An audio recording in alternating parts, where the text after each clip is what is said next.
Your Excellency, the Deputy President of the Republic of Kenya, Honorable Rigathi Gachagua,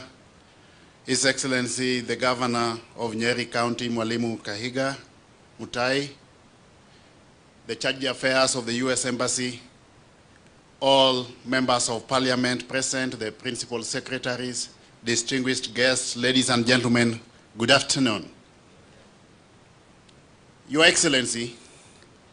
in the Kenya Kwanza development agenda, both yourself and His Excellency the President deemed it appropriate that ICT is not just an enabler, but a critical success factor of our development proposition. Within that Kenya Kwanza development plan, Your Excellency, you went ahead and decided that the information technological highway is going to be a standalone thematic area in our development plan. To implement that thematic area of the Kenya Kwanza development plan, Your Excellency,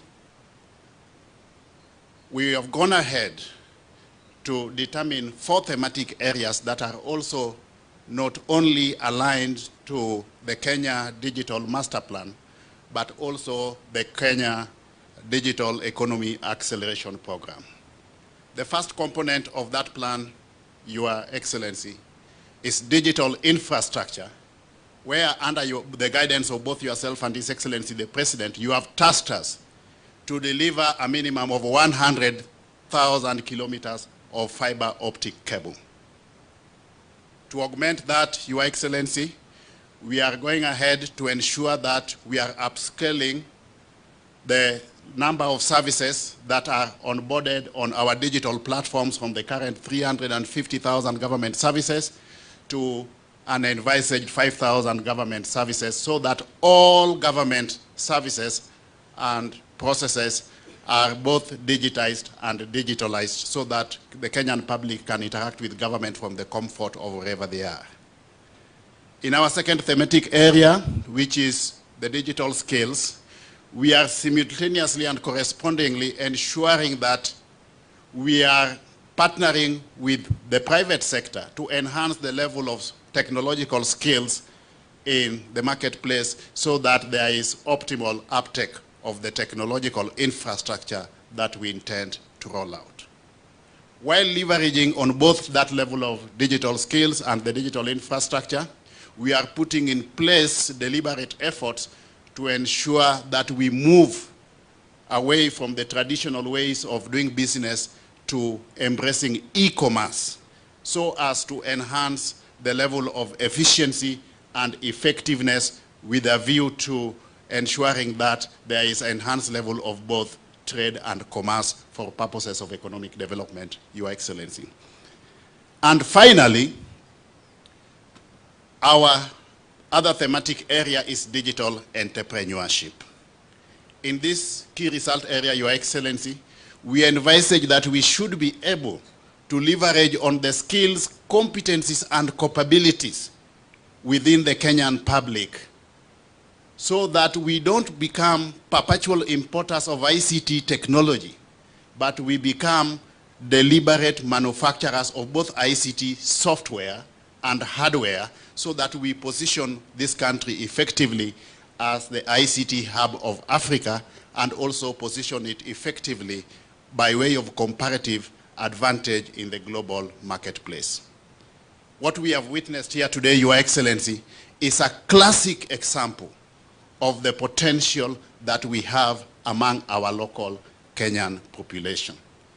I'm very happy that by this very initiative of Semiconductors Limited, we have seen what as a country we are capable of doing using our own technical capacity to create jobs, to become entrepreneurs, and also to ensure that the potential that exists among our youth, our young boys and girls, is fully exploited, so that our youth don't become job seekers, but they can become entrepreneurs who can help us create jobs. This example we have witnessed here today gives us an opportunity and potential, Your Excellency, to create a minimum of about 2 to 3 million jobs within this country, digital jobs within this country, within the next 2 to 3 years. And that is the direction that we are going, Your Excellency.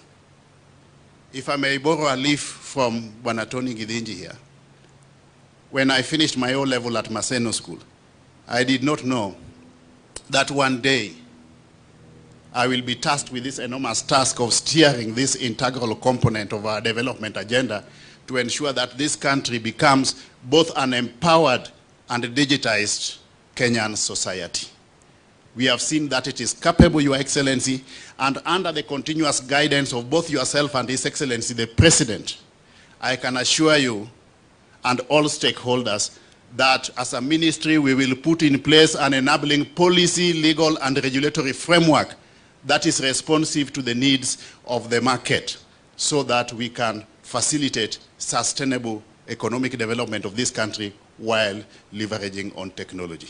We are capable of making sure that Kenya is the ICT hub of Africa and leveraging on the technology, skills, potential that we have within the Kenyan public to position this country effectively by way of comparative advantage and sustainable economic development. With those many remarks, if you allow me, Your Excellency, may I now have the distinguished honor and privilege to welcome you to address the gathering. Let us all, let me invite the Governor of Nyeri to come and make his remarks before inviting you to address the gathering. Thank you very much.